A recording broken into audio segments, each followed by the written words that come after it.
ঈদুল আজহা মানেই ত্যাগ আর ভালোবাসার গল্প। কোরবানির মাংস নিয়ে আমাদের সমাজে নানা ধরনের প্রশ্ন আর ভুল ধারণা ঘুরে বেড়ায়। সবচেয়ে বেশি আলোচনা হয় এই মাংস কতদিন রাখা যায়।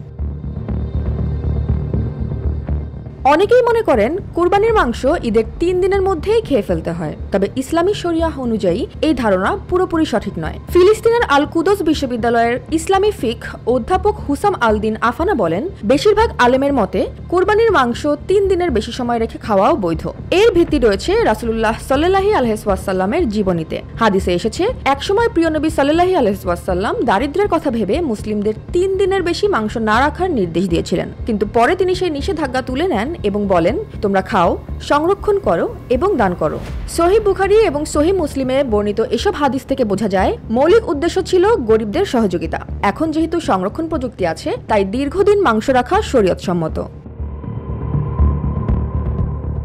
এবার আসুন মাংস সংরক্ষণের ব্যাপারে সাধারণ কিছু পরামর্শ জেনে নেওয়া যাক। মাংস সংরক্ষণের আগে দান করা জরুরি। ফ্রিজে রাখার সময় পরিষ্কার ও স্বাস্থ্যবিধি মেনে চলা উচিত। শুধু নিজের জন্য নয়, আত্মীয় স্বজন ও গরিবদের কথা মাথায় রাখা ফরজ এবং এটা দায়িত্বেরই অংশ।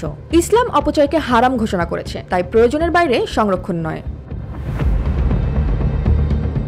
কোরবানি শুধু পশু জবাই নয়, এটা একটি আত্মিক শিক্ষা, আত্মত্যাগের প্রতীক। তাই এই ঈদে আসুন কোরবানির মাংস সংরক্ষণের মাধ্যমে আল্লাহর দেওয়া নিয়ামতের সঠিক ব্যবহার নিশ্চিত করি এবং সমাজের মানুষের সঙ্গে ভালোবাসা ভাগ করে নেই।